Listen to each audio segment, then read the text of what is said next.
Did you hear the latest about the orc who walked into a bar? Yeah, me neither. Guess I'm not much of a bar orc. I tell you, I gotta work on my delivery. Maybe I should try stand-up. How do I get on stage? Work the crowd, right? Yeah, get 'em laughing. Tell 'em a few jokes, get some good material. What do orcs like to drink? Ale, really? Come on, guys. Do I look like I have an ale? Alright, let's try this one. Why don't orcs play poker? Too many cheetahs. Okay, I think I need a new agent. Okay, let's try this bit again. A human walks into a bar. Wait, no. We can't start with the human bit. That's a bit too on the nose. Alright, this time. This time it's different. Or is it? A Zerg walks into a bar and orders a drink. Suddenly, the bar door explodes inward and a squad of Valkyries marches in, weapons drawn. They scan the room, their visors locking onto the Zerg. Their commander barks, "Get him out of here." Now before slamming the Zergling's chest into the bar top, pinning his arms. The bartender pales. But he didn't do anything wrong. The Valkyria growls, "He's a Zerg. His presence here is an offense. Get him out now." As the Zerglings dragged away, the Valkyria turns to the cowering bartender. "And you will forget this ever happened." Ambassador Valkyrie had always wondered about the pattern. In 3 centuries of galactic warfare, pirates had raided Zephyrian colonies. The hegemony had attacked crystalline worlds. And raiders had struck virtually every species across 17 sectors. But human ships, human colonies, human trade routes untouched. It doesn't make sense. Confided to his research assistant during a quiet moment at the Galactic Peace Summit, humans are neither the strongest military power nor the most economically valuable targets. So why does everyone leave them alone? Drive Tholan, as an archaeologist who had spent decades studying interspecies relations, pulled up her data files. "I've been researching this phenomenon for years. The answer isn't what you'd expect. Military treaties, economic leverage. Fear." Velker's mandibles clicked in confusion.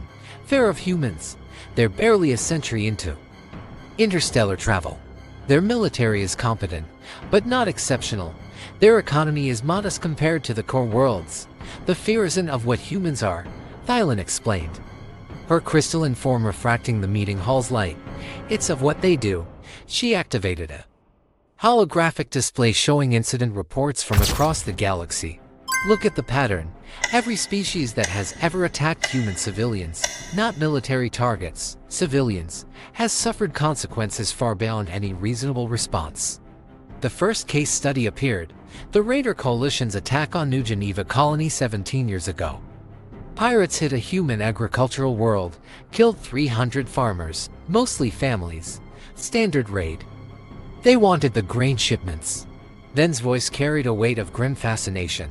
The human military response was disproportionate.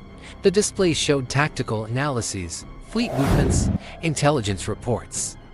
The Raider Coalition, which had terrorized the Outer Rim for decades, had been systematically hunted down and eliminated within 6 months.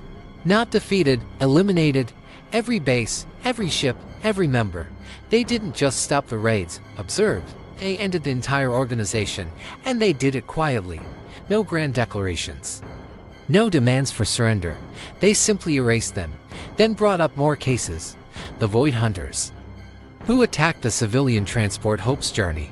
The Crimson Fleet that raided the colony's ship headed for Kepler 442. The Hegemony Squadron that fired on human medical ships during the Centauri Crisis. Each case showed the same pattern. Attacks on human civilians followed by the complete nose about this officially. No, unofficially. Ben's expression was grim. Every pirate, raider and warmonger in the galaxy has heard the stories. They call it the human rule. You can fight human military forces, compete with human corporations, even insult human diplomats. But if you harm human civilians, you cease to exist completely. And the terrifying part, humans never threaten this. Never announce it as policy. They just do it every time. Valkyrie looked around the peaceful summit, watching human delegates chatting amiably with representatives from dozens of species. They seemed so ordinary, so diplomatic. They've created a protection through reputation. He realized no one attacks human civilians, because everyone knows what happens to those who do. Exactly. The most effective deterrent in galactic history. Not through strength, but through absolute, inevitable consequences. The question wasn't why humans were never targeted. It was why anyone had been foolish enough to test that rule in the first place.